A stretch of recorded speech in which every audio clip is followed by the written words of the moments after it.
need to verify my roster. Okay, let's see here. Um,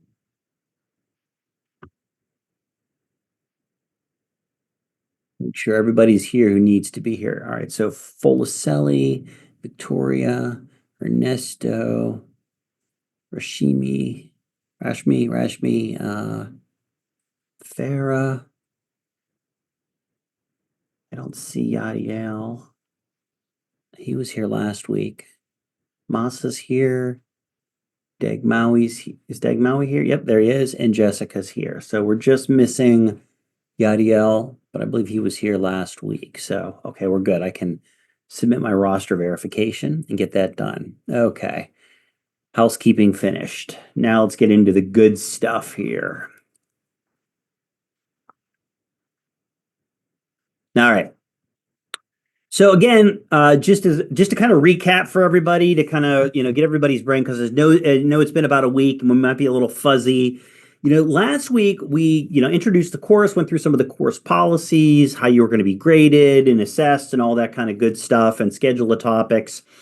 We start this course out essentially from the earliest time periods of human history, and even prehistory, to take a brief look at how human beings, viewed the world around them, how they understood disease and its causative factors, and what were the things that they did in order to treat disease. And again, I think one of the things that's so fascinating about this particular part of the course is that when you take a look at some of the belief systems of these ancient human beings and some of their practices, you'll see that there's a lot of this that's still residual in our current modern day viewpoint of disease and treatment throughout the world. So the ideas we're talking about here aren't antiquated, no longer practiced, and no longer present in this time period. They still are, and in many parts of the world these viewpoints and practices are very prevalent parts of medicine. And I do think that that's important for you as future healthcare providers to really understand that not all of your patients are going to have a Western medicine viewpoint about the disease that they have, their medical condition, the type of treatment that you think that they should receive versus what they think and what they believe. And part of your job, as a clinical pharmacist, is to really kind of understand where your patient's coming from and use the good, motivational interviewing skills and things that you're learning here to really demonstrate the validity of what you're telling them and getting them to buy into a particular treatment regimen or treatment approach. Or help them overcome their own misconceptions about things. Okay. But I think that sometimes that can be easy, but sometimes that can be very, very difficult. So that's why I think just having a basic understanding of different cultures and what they believe and think is super important. All right, let me go. We talked about some of our learning objectives. I know last week we talked about the history of evolution of the term pharmacy. We looked at an ancient Egyptian and Greek source for the term of pharmacy. So we looked at pharmakai and the Greek term pharmakon. The Egyptian term really referring to this idea of bestower of health or goodness. That would be a deity versus a kind of a remedy or charm or some type of talisman that could be used for healing purposes, and that's more of the Greek interpretation. We also spent some time, and we will continue through this particular class period, looking at the supernatural and its role in religion and its role in the way that ancient civilizations and prehistoric peoples viewed disease and how to treat disease. Huge part of that process, the disease management process. In fact, in a lot of these cultures that we'll talk about, trying to separate out or distinguish between a society's medicine and a society's religion or spiritual practices or spiritual beliefs it is very, very difficult in some cases because they're very, very closely tied together. We know that ancient peoples practiced the principle or had the belief in the principle of animism, that everything in the natural world was imbued with a spirit of some sort, and that the natural phenomenon around them was governed and caused by spiritual forces. There were, these people believed that there were good spirits and there were evil spirits. And, the evil spirits could, in some cases, be responsible for causing disease and sickness, where the good spirits could be used to help with the treatment of that particular disease. And again, there was this overriding in most of these cultures, when you look at them more closely, there's this kind of overriding sense of disease as a punishment. Okay. So that if you were sick or you were ill, part of the treatment process, and again, I'm using this 21st century term to describe, ancient practices, which is not really appropriate, but part of that process was to determine, what societal taboo or law did the person break? Did they offend somebody? Did they have an enemy in their community? And then, kind of determining what the spirit was that was causing the disease or sickness. And once that diagnosis was made, then we could perform rituals, healing rituals that, may have involved physical objects, herbs, amulets, talisman, religious figurines, and things like that as part of the ritual. Prayers, songs, incantations, all of these things were used to help to invoke positive or good spirits to help exorcise, evil spirits from the patient's body. And indeed, exorcism was a key component of medical treatment. We believe both in prehistoric times, but also you can see in the early writings of the Mesopotamians and the Egyptians and even the Greco-Romans to a certain extent, the idea of exorcism as a treatment for disease was very, very prevalent. And this is really where you get a big tie-in, a strong tie-in between the culture or societies or communities, religious or spiritual beliefs, and those priests or practitioners within that community that led that spiritual component of the community, and tying that into the medical component of treating people in that community or society or culture. The priest not only was the spiritual leader but also the healer, and those things were again for millennia tied together. Okay. We started also, if you look at learning objective number 3, we started talking a lot about how we think human beings that lived in that prehistoric period, the time period, the extremely lengthy time period of human existence where there were no written records. Okay, so we have no written records. I'd say probably about 6,000 years ago, we start to see archaeological evidence of actual written language that could be recorded. Some of those earliest examples were on clay tablets that the Mesopotamian civilizations or cultures used. They used sharpened reeds to write on these clay tablets in cuneiform writing, and then hardened the clays using heat. And those clay tablets became a permanent written record of what they were thinking or writing down. But, for tens and even hundreds of thousands of years prior to that, we didn't have that. So in order for us to really understand, how human beings first began using substances from nature as part of healing rituals or to heal things, we really have to extrapolate backwards. And we talked about this last week, right? We do have archaeological evidence from that time period before written history. We do have a much better understanding of the ancient civilizations and their beliefs and practices.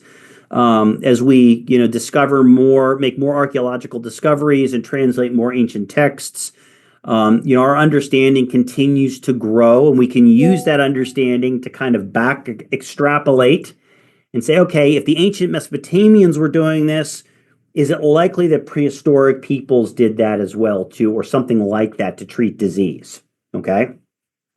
Another great source for this comes from anthropology and the study of primitive cultures. And I use that term, not in a derogatory way, okay, but cultures throughout the world that are not technologically advanced. They don't have advanced technology that they use in their day-to-day life, but they are very, very advanced. In fact, even more advanced than we might be in a lot of areas. For example, many of these cultures that aren't technically or very technologically advanced tend to live closer to nature, and they tend to have a much better feel for and understanding of natural phenomenon, processes, plants, and animals. They're able to live more effectively in those types of environments, and they have a much greater knowledge of that than we do. And unfortunately, that knowledge is very rapidly disappearing as more and more of these so-called quote unquote primitive cultures are moving into the technological world that we live in today and separating themselves from their natural world. But anthropologists, by studying these cultures, we can learn a lot about, hey, how did these particular peoples, based upon their traditions and histories, begin to use X plant to treat this disease, or Y plant to eat, or why do they use this plant Z for this ritual, spiritual ritual that they perform? So again, these cultures can provide us a little bit of a window into what ancient practices may have looked like. So, again, probably we talked about a couple of different theories for how this would happen. It's probably a combination of all of them in some degree that really led us to where we're at today. I think a lot of it was, human beings' curiosity about their natural world. As human beings begins, again, early humans were very, very proficient hunter-gatherers. That's how they survived. We're talking about pre-farming periods. And so again, as these hunter-gatherers that were often nomadic and moved from place to place, as they discovered new plants, in their wanderings or their hunting, they may, test that plant to see if it is edible. They may observe animals, and will animals eat these plants or not?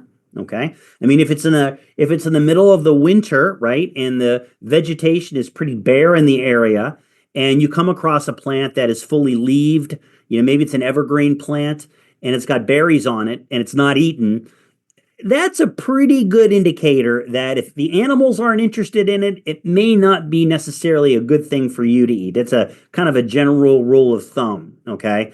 Don't take it doesn't apply in all situations, but things like that. But if they watched an animal that was eating a particular food, or if they, again, studied a particular food, if it smelled good, if they might taste a little bit of it to see, how it affected them. And some of those plants that were edible also had medicinal properties. Okay. And two major areas for this, interestingly enough, were hallucinogenic agents, okay, as well as emetic agents. And emetic agents were huge. And so emetic agents, or emesis, does everybody know what emesis means? I think most of you are in the GI module right now, right? Is that correct? This is the audience participation part. Help me out here. Anybody? No? How about, we got P3s here? What's that? Vomit. Yep. So vomiting, yes, vomiting, Rashmi. Yeah, absolutely vomiting. So emesis is vomiting. So an emetic agent is any agent that will cause the, nausea and vomiting, specifically vomiting. And there were a lot of plants that actually had that type of property, that pharmacological property. And vomiting was seen as a purification process where people were removing impurities from their body, or even evil spirits in those impurities. And again, anybody who's vomited, which we all have, I'm sure, you can understand that connection that would have been made between the peoples and and that particular process. Observing animals, trial and error, those sorts of things, and learning from one another. And so again, as human beings began to spread throughout the globe and come into contact with other communities, they could sometimes share their knowledge and information, and that can help. So again, slowly over time, a knowledge of medicinal plants absolutely became a part of most cultures. And again, medicinal plants and knowledge of those things is still a very important topic today. Okay. So if any of you, again, enjoy being in the outdoors, if you like to hike or camp, I know I do. Okay. What I really enjoy doing is, looking at different plants that I come across and trying to learn how to identify them and identify whether are they edible, do they have any medicinal properties? And I have some guidebooks and handbooks that I use. But more recently, AI has become a great tool for that. So again, if I'm out on a hike or I'm camping and I come across a plant that I don't recognize, I can take a photograph of it. And even within, like, I have an iPhone, even within photos, it'll bring up the scientific name of the plant, other types of pictures of it. I could upload that to Chat GPT, and it will tell me a lot about that plant's history and how is it edible? Can it be used medicinally? So again, there's a lot of resources to educate yourself on this, and there's a lot of people that are still very interested in medicinal plants and herbs in their environment. Okay. All right. Um, I think where we left off here, let me see here. It was with the Mesopotamian civilizations. Is that correct? Yeah. Okay. So this is our first ancient culture. What we're gonna do is we are going to kind of transition from prehistory into the historic period of human history, where we have written records that we still have that tell us something about the civilizations that existed back then. Okay. So if we take a look here at this particular map here, what we can see is that ancient Mesopotamia, okay, really was a very large region in the Middle East that really overlaps with some of the modern day countries that you can see on here, parts of Saudi Arabia, Syria, Iraq, okay. Jordan, Turkey, there's a lot of, a big area, and the major geographical feature here in ancient Mesopotamia would have been the two rivers, the Tigris and Euphrates River. Sometimes this is also referred to as the Fertile Crescent. Again, there are historians that believe that perhaps ancient humans kind of, evolved in this particular area. But, again, there's lots of evidence to suggest that, that it was, certainly happening here and elsewhere. Now, the Mesopotamian civilizations can be really subdivided into different periods and groups. We have the Sumerians, again, which exerted a lot of influence and were at kind of the height of their civilization between 4000 and 2000 BC. The Babylonians, kind of a little bit overlapping there between 2000 and 1350 BC. And then we have the Assyrians, the Chaldeans. Okay. As we get closer to the more modern era, 612 to 539 BC. And again, very, very prevalent. Now, we don't have time to dig into each one of these specific groups. Okay. I'm going to paint some broad brush strokes, and I know that that's not an appropriate thing to do, but I'm going to do it. And just give you some general ideas of some of the medical beliefs and practices in ancient Mesopotamia. Now, I wanted to go grab an artifact here really quick, and just in one of my drawers over here. I'll be right back, and I want to show you this over Zoom, and I'll make sure I bring it to class next week. Okay.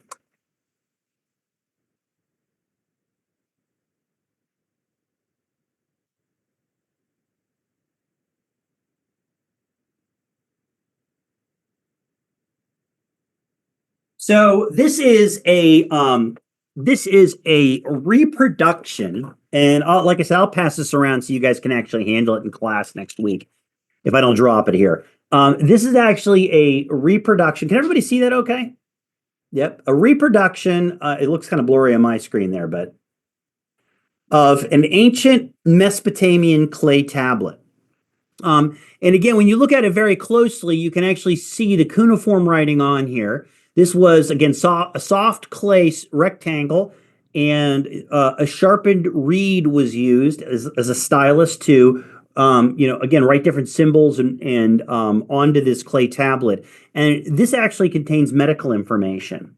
And it's a replica of one that still exists today. I'm not sure exactly what museum it's in, but if you ever have a chance to go to London, has anybody been to London before? For those of you whose faces I can see, like I said, I'm going to invite everybody else to turn their camera on as well too, so I can have them. You'll make my day, make me happier. But has anybody been to London before? Anybody? Yeah, have you been to the London Museum? Farrah, you're shaking your head. Have you been to the London No, I Museum? didn't. No. No. Yeah. Anybody else? Masa, have you been No. to England? Yeah. Yes, I was in London, but it was a long time ago, so Yeah, I don't I know it's been remember. a long time for me too. It was around 2000 when I was there. 2000, 2001. Jessica, Jessica, you're driving. Have you been there? Nope. No, I've never been to London, Okay. unfortunately. Anybody else? Well, if you do have a chance to go, and I absolutely encourage you. I mean, for those of you that have been here, Farah and Masa, I don't know about you, but I thought it was a fabulous city. Really, really interesting, especially if you're into history. Okay, like I'm a little bit of a history geek, as you might tell. But the London Museum is amazing, and they, at least when I was there, it could have changed, but they had a really phenomenal ancient Mesopotamian exhibit with tons of clay tablets just like this. And it's just, I don't know about you, but when I get to see something like this, and I know that it's 5 or 6 thousand years old, and somebody actually made this, and that there's ancient writings on there that we can translate. Boy, I just, that's really amazing to me. It kind of, you know, so I think one of the things I wanted to tell you, and we'll see another picture of this, an actual photograph of the real one later on, is that, despite them being ancient civilizations, they were very sophisticated with regards to their technology and the way that they lived and just operated on a day-to-day basis. They didn't have the technology that we have today, but they had their own technology. And again, very, very sophisticated cultures. Okay. All right. So we talk about basic principles of disease origins, and we're going to do this for each one of the ancient civilizations we're going to talk about. We did it for prehistoric peoples. We're going to do it here again for Mesopotamians. And in general, okay, the Mesopotamians viewed disease as an omen. Does anybody know what an omen is? An omen. You ever hear the phrase, "Oh, that's a bad omen"? Like when your professor comes in the day after the exam that you took, the class is taking an exam and they don't look happy, that's a bad omen, right? Is it like a bad luck, something like that? Yeah, it has to Or do kind of with that, Degmau. You're right, right? It definitely doesn't have good connotations, at least a bad omen. There could be good omens, right? So there could be bad yeah, and good. So go ahead, Dagmawi.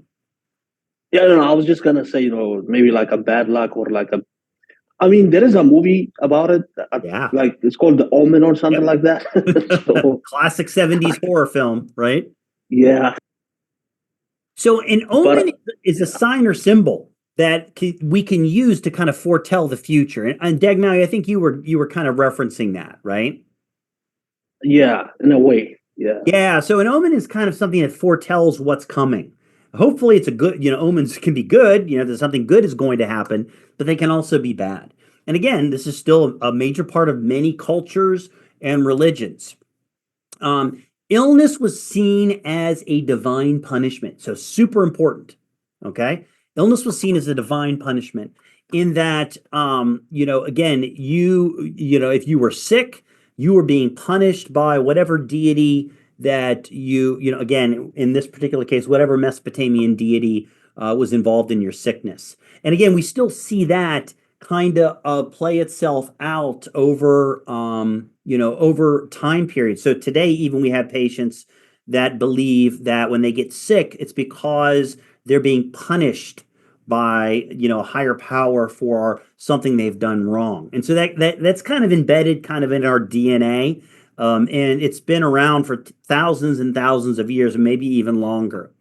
When you take a look at the kind of the healthcare providers here and how they dealt with all of this, the omen that we see here was interpreted by a priest. Okay, a priest, and that was used to again foretell perhaps something that was going to happen in the future, either to the person who was sick or maybe to the community at large. Okay. One of the major roles or ways that they went about healing is by using cathartic agents. Okay. Now, if you think about the word catharsis, right? What does the word catharsis mean? It means to purify. Okay. So a cathartic agent is, some sort of substance, a purifying substance. And ancient peoples believed that, again, there were different ways we could purify the body. Okay. And again, a lot of it was, again, vomiting, okay, defecation, sweating, okay, were just some common examples of, mechanisms the body could use to purify itself. And we had plants that could cause or induce all three of those things that were used by the ancient Mesopotamian priests, okay? And especially emetic agents that made you vomit. And this really cemented kind of the use of cathartic agents and emetics in kind of in terms of their role in medicine and treatment.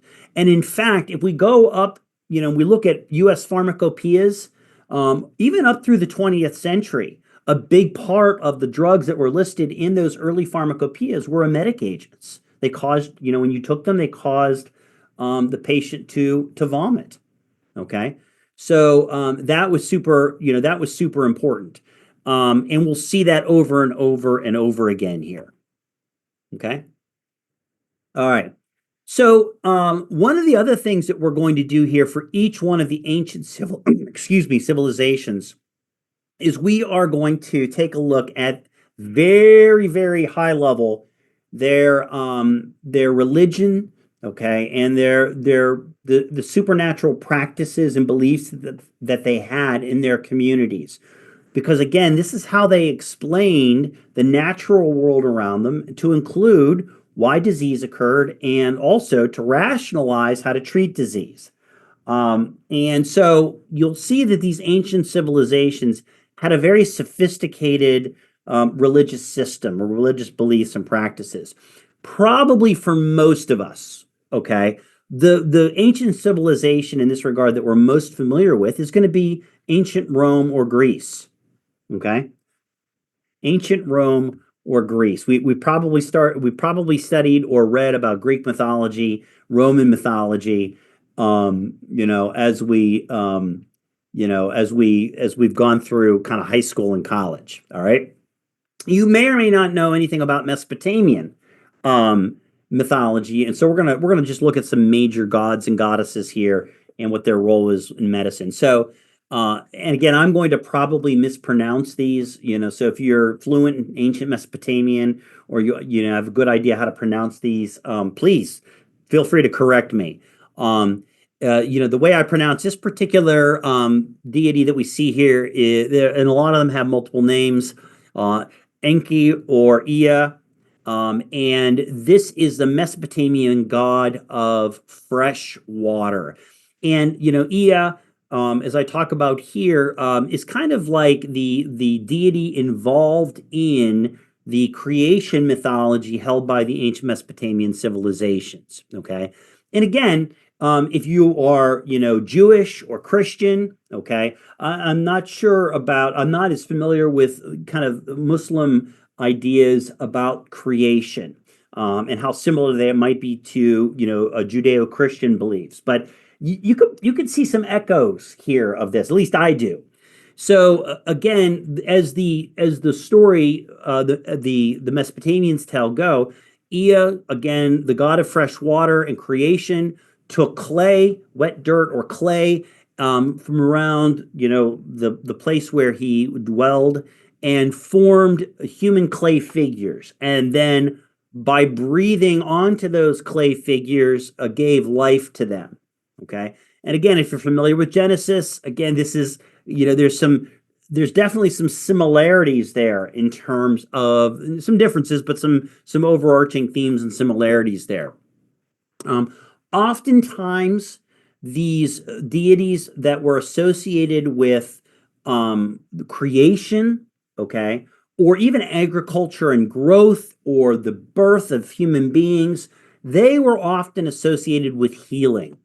Okay, so again, Ea was a god, powerful Mesopotamian god associated with healing and creation. Okay, you can see in some of the ancient Mesopotamian healing rituals that we've been able to pull from clay tablets that Ea is invoked or mentioned numerous times in a lot of those healing rituals. So again, based upon the frequency of that, we can gain kind of an understanding of the importance of this particular deity. Okay, and again, you can see kind of a stone on this picture over here, stone inscription, of Ea. I've got a more modern picture, I think, here. This is a modern painting of this whole process of creation. You can see Enki or Ea here in fresh water along a river, maybe the Tigris or Euphrates River. And again, pulling wet mud and clay from the riverbank, shaping it into human form, and then breathing life into it. And you can see that happening here. You can see the clay over here, and then you can see the live human being here walking away. So this power, this creation power, again, was thought to be, again, it could be redirected and utilized to heal people who were sick or ill or dying. Okay.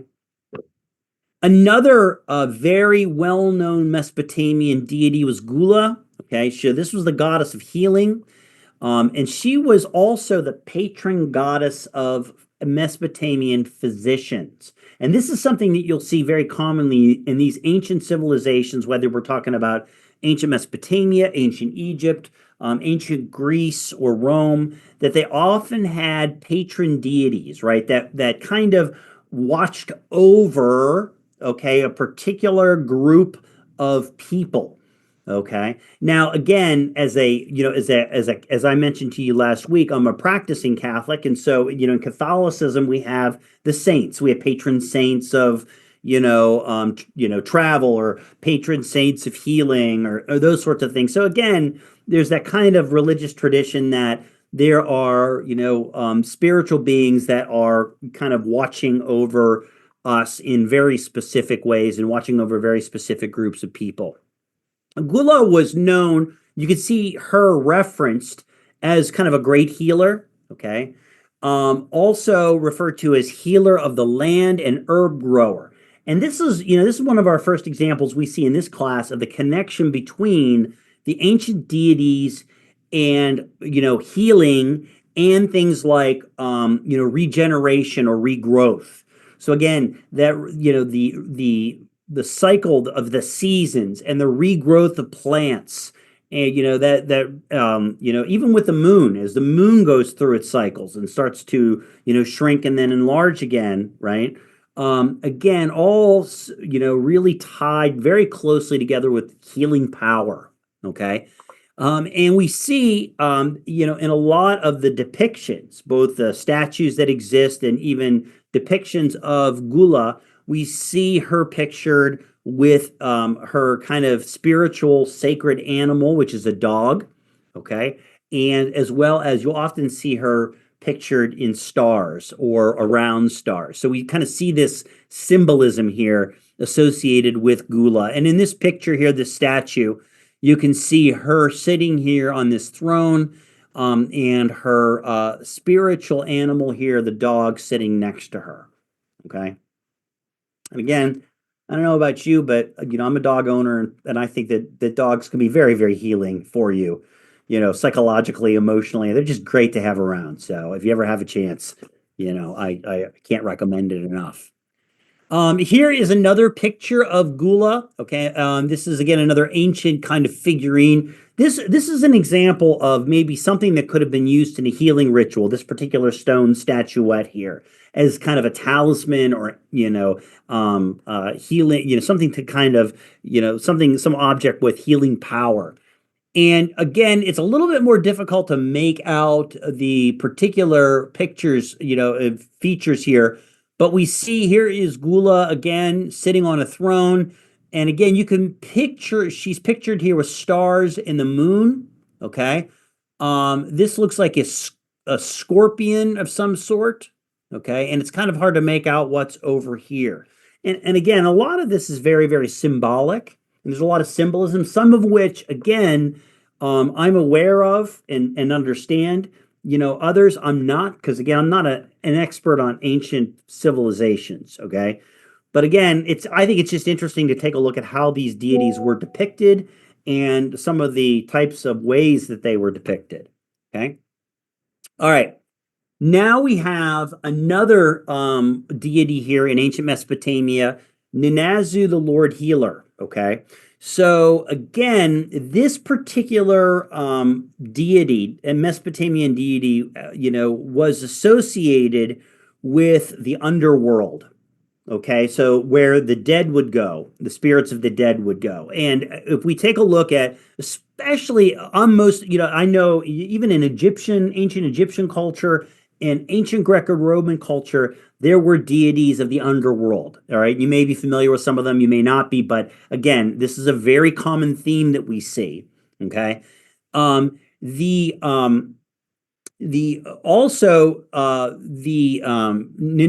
was also associated with serpents, vegetation, and agriculture. We've already talked about kind of the regrowth and cycle and regrowth of plants as being very symbolic of healing and regeneration. But here's something that's really fascinating to me, that serpents or snakes were also heavily associated with healing. Okay. And again, it's unclear to me. There's some theories behind why this is the case, and I won't get into those right now. But I will say that what you'll see commonly throughout human history is this serpents or snakes associated with healing. Do we see that in our modern medicine? Can you think of serpents or snakes as a symbol in our modern medicine today? Farah's shaking her head. Do you want to offer up a little bit? Any ideas, Farah? I don't know. I saw some cups maybe like in a pharmacy, like the snake. So I think that the symbol or that the sign. Yep, so you see like a cup or a bowl with a snake around it. Yeah. That particular cup or bowl is probably symbolic of something called the bowl of Hygeia, which was an ancient Greek goddess. Okay, so you're right, absolutely. Where else do we see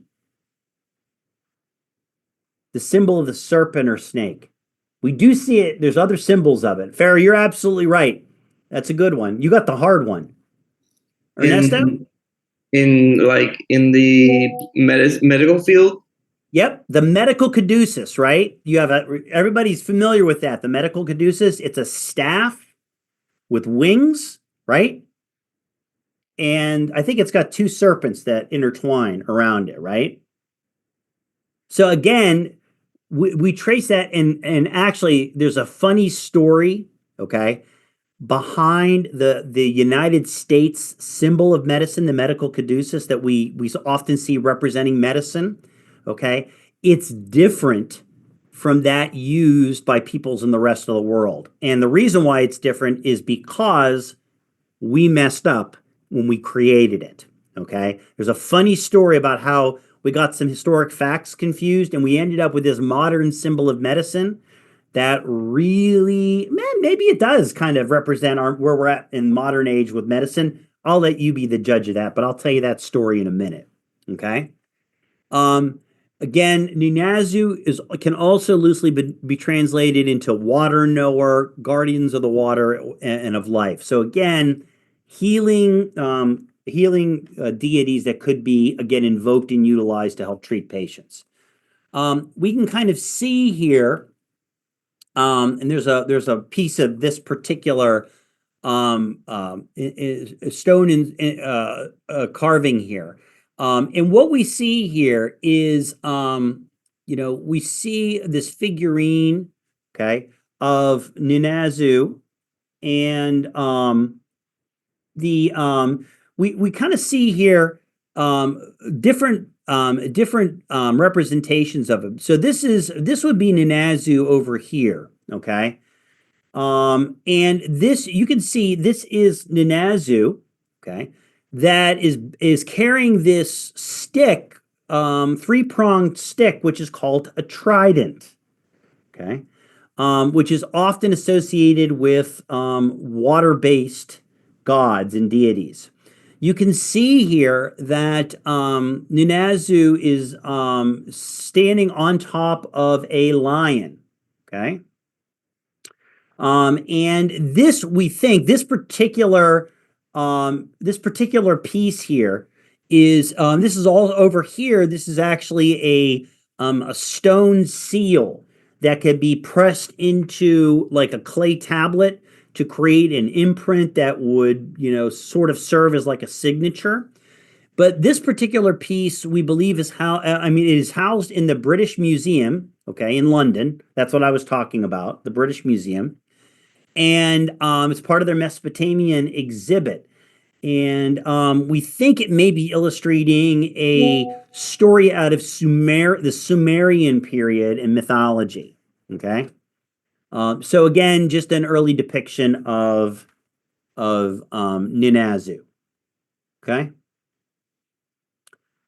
So another Mesopotamian deity was Ningashrita, okay, which is loosely translated into Lord of the Good Tree, okay.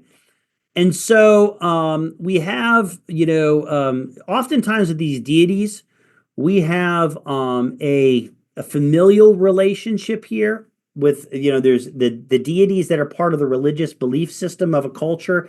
Oftentimes there are, you have parental deities and then sons and daughters of those deities, and they're all related in some way or another. And Ningashrita is, again, according to Mesopotamian mythology, Ninazu's son.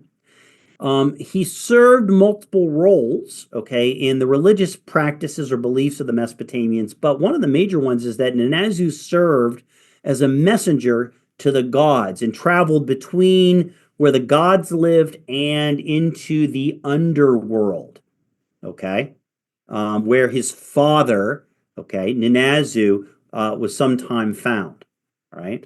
So again, kind of a messenger. Can anybody think of any type of messenger-based deities, maybe especially in Greek or Roman mythology? I know there was a messenger in Greek mythology, but I'm referencing Hercules, so I don't know exactly like the movie Hercules, but I don't know exactly the name of that messenger. The messenger that you're thinking about, did they have wings on their feet? Yes. Yes. So Mercury would be the Roman name for that particular god, I believe. And the Greek name, which I know, is escaping me right now. I can't think of. I want to say Hermes, but I know that that's not right. I think you're right. I'm pretty sure it is Hermes. Oh, yeah, you think so? Okay, I might be. Think so. I'm reaching there. If anybody wants to look it up, go for it. You can interrupt. But again, it's really fascinating to me to kind of see some of the similarities between all of these very different ancient civilizations from the Middle East and Mediterranean, and and a lot of the differences as well. Okay. Again, so You were Ningish, right, Dr. Culhane. It is I was Hermes. right. It was a Hermes. Yeah. Okay, thank you. No, good. I'm right about something today. I'll have to tell Mrs. Dr. Culhane. She'll be so impressed. All right. At any rate, all right. So at any rate, so again, Ningishrida was like many of the other gods that we've mentioned here, deities associated with the growth and decay cycle of vegetation. You can see here this ancient Mesopotamian symbol, okay, right here. All right, the symbol of Ninazu and Ningishrida, okay, we see right here are you have this rod or staff here, okay, and the serpent, two serpents intertwining this rod. Does anybody know what the rod or staff symbolized in ancient culture? This was prevalent in many ancient cultures, that it symbolized something.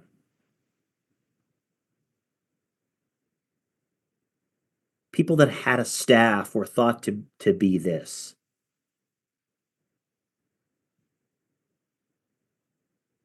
Like people travelers or um I don't know, like wise people. Yeah, so and that's really interesting because the staffs definitely were used by travelers, right, for defense and for other practical purposes.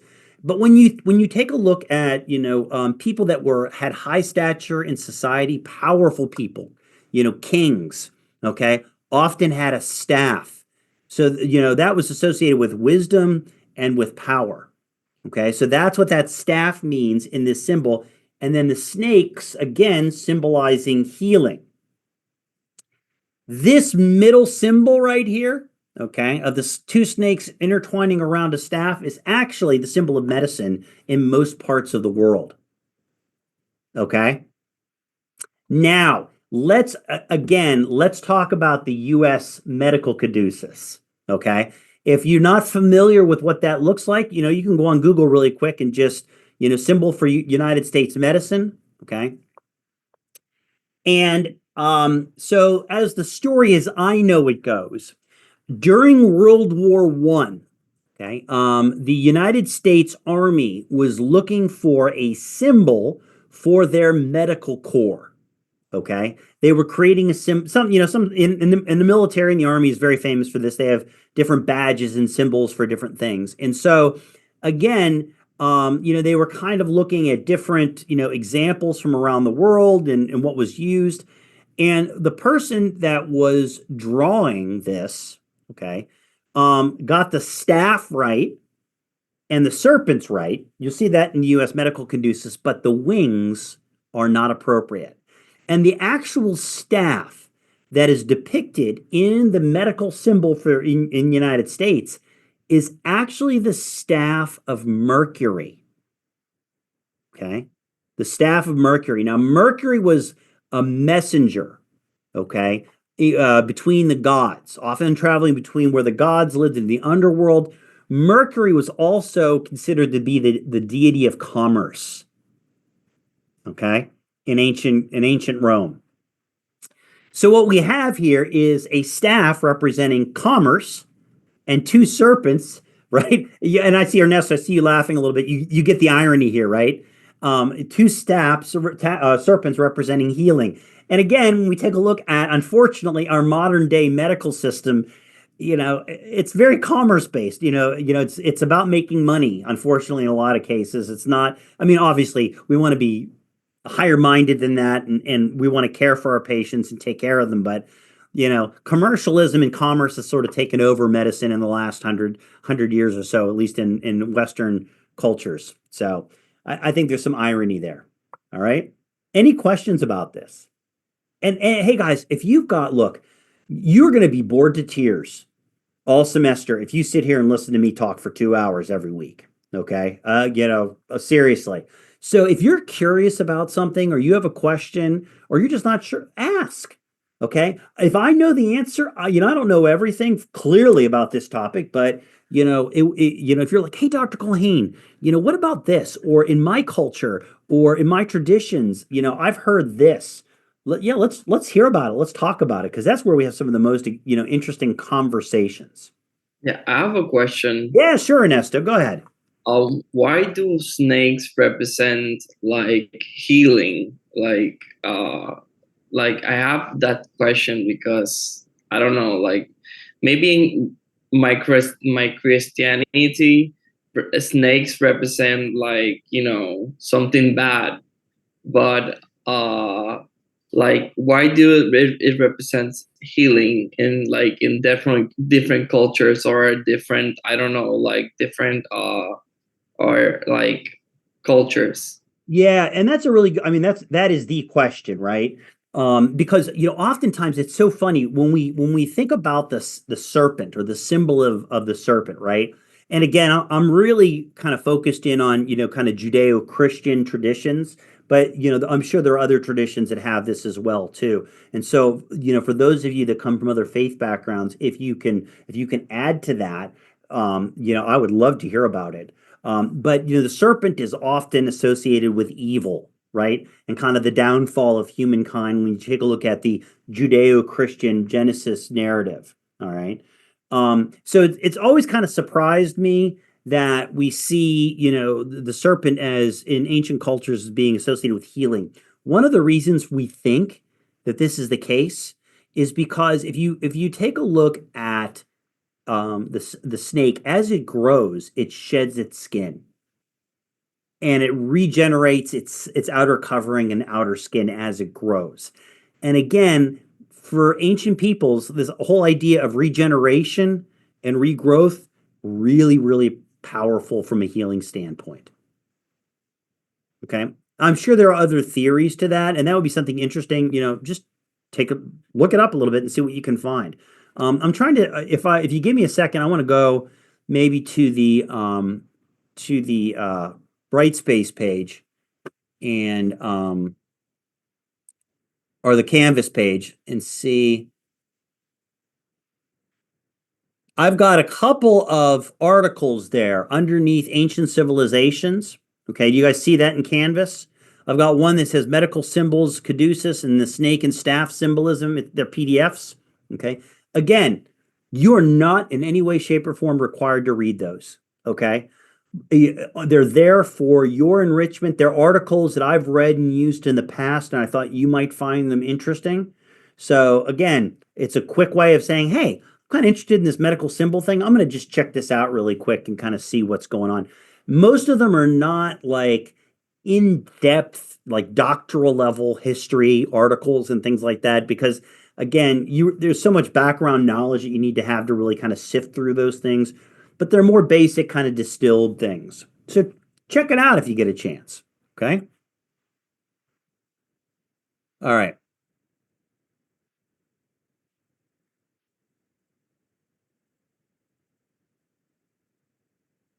All right. So this particular picture here is a picture of another another uh, uh, pictures of an artifact from ancient Mesopotamia.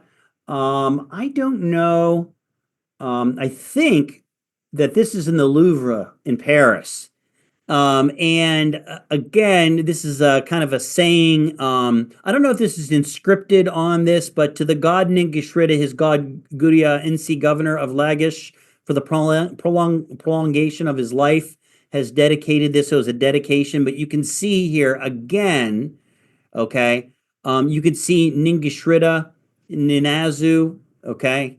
And you can see here very clearly in the middle, we've got the staff, which represents power and authority. And we've got two serpents with human-like heads on them. Okay. Sort of have some human characteristics to them, but more, you can see a better picture of the serpent's head over here. But it's a beautiful artifact. These almost look three-dimensional as they're kind of coming out of the page, at you. So again, these are our snapshots, our Instagram, our YouTube back into the past, where we can kind of see, how ancient peoples thought and perceived about these what they thought and perceived about these deities. Another place where we see the staff and rod, okay, and the serpent is in again the Genesis narrative, and we have we're in the book of Numbers here, and we're looking at some different verses here, okay, and it's a kind of a conversation that's occurring between God and Moses. And again, the Jewish people at this point were being punished by God for sins that they had committed, and so again, what God said make a fiery serpent and set it upon a standard or a staff or pole, and hold it up. Okay, and and people could look upon it and be healed. And there's actually, I think I have a picture of it right here. Okay, this is just a modern day painting and interpretation.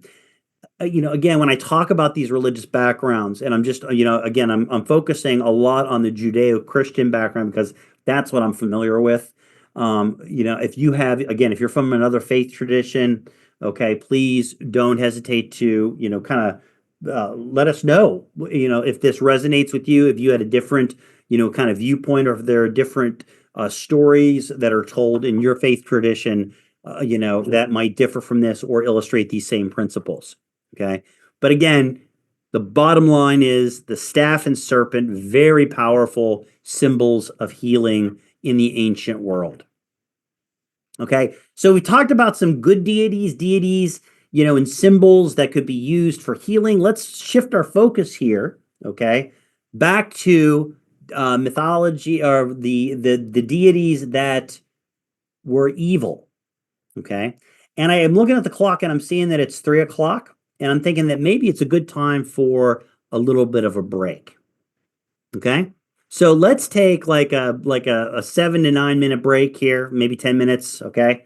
And just keep your ear alert. I'll give you the 2 minute warning before I get started again. And I'll see you guys in about 10 minutes or so. Okay.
All right, 2-minute warning.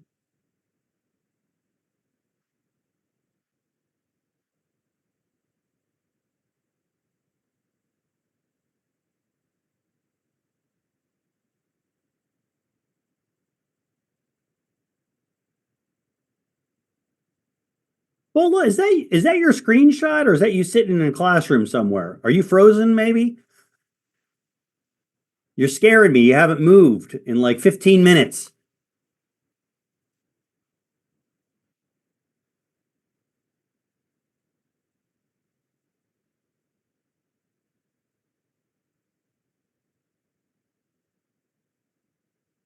Wednesday afternoons are going to be rough.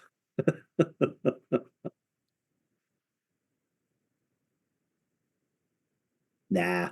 Is everybody back? I can see. I can see the folks that have their cameras on. Everybody else back?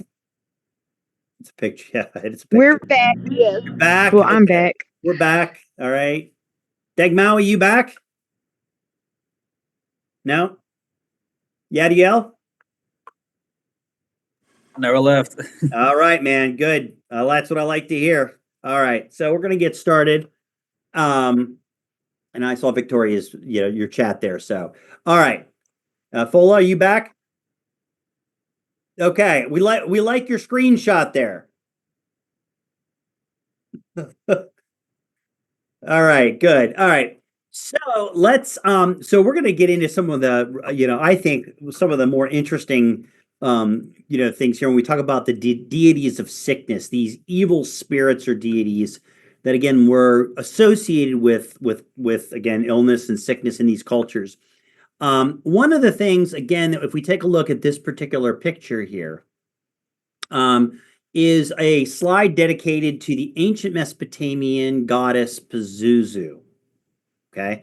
We've got two figurines here. We have an amulet here, a bronze amulet, which is housed in the British Museum in London. Okay. Again, so if you get a chance to go there, boy, they've got some really phenomenal artifacts. And now you've got a little bit of knowledge. And this statuette here, again, the Assyrian demon Pazuzu as well. So again, both of these are when you look at them, are fairly frightening in appearance. I mean, maybe not frightening by our modern day, horror movie standards, right? But I mean, they aren't meant to look friendly. Okay. Now, what's really interesting here is that speaking of modern day horror films, okay, has anybody here seen the movie The Exorcist? Anybody? Anybody? Oh, Ernesto seeing The Exorcist. Did you see Ernesto? Did you see the original Exorcist, the 1970s version, or did you see the remake from the 2000s? I saw both, but I don't remember like the original too much. Okay. So the original, again, this is the original to me because I was a kid when that came out. Okay. And I remember seeing it when I was a young person. It was horrifying.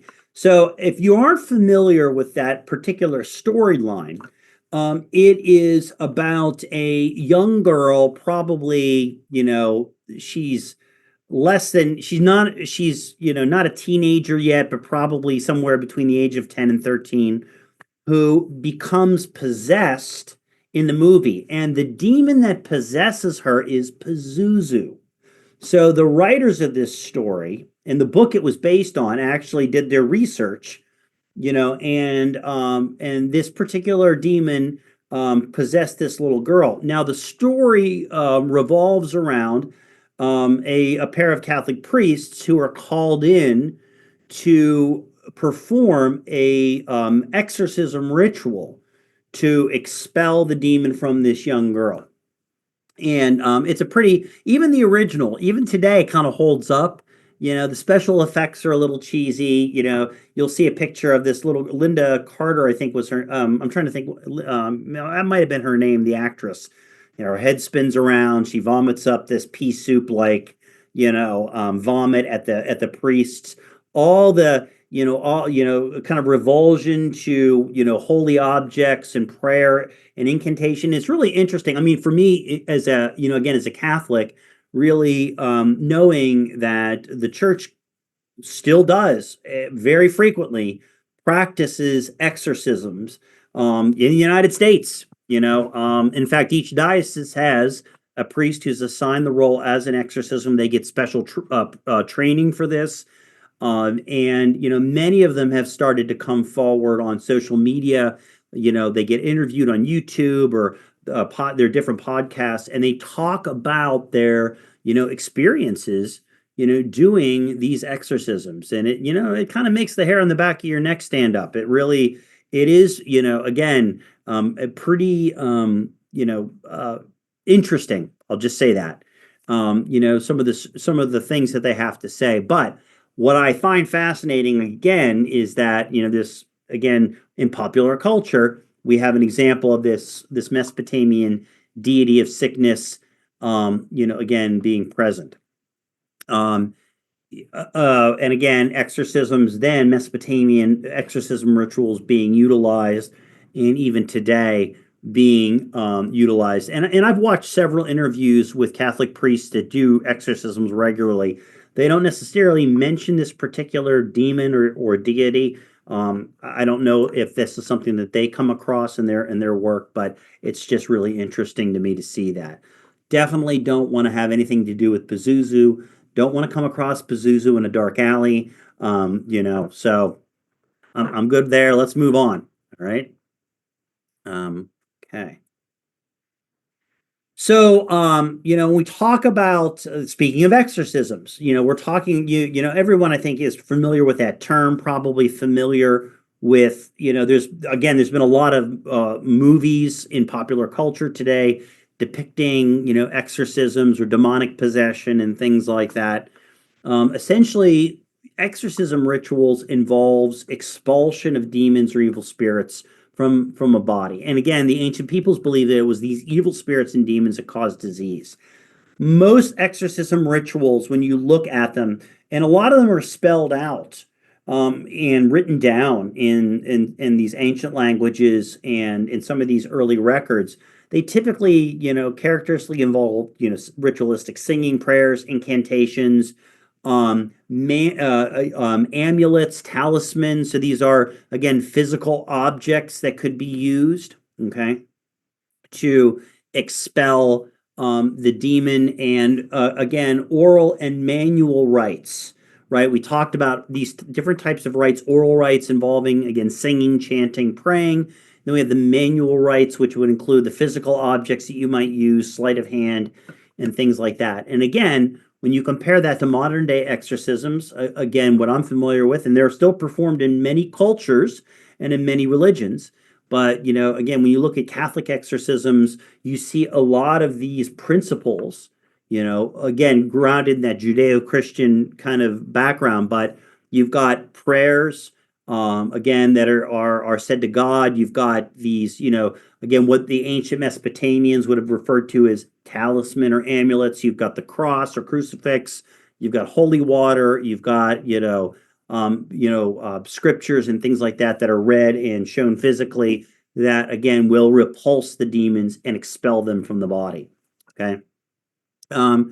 There's also, again, in these rituals, sometimes the priest conducting these rituals would attempt to it would engage in divination, which is a process of foretelling the future. So what they might do is, as they are performing the exorcism ritual, maybe communicating with the demon or evil spirit through the person who's possessed, asking them questions, getting them to try to reveal future events.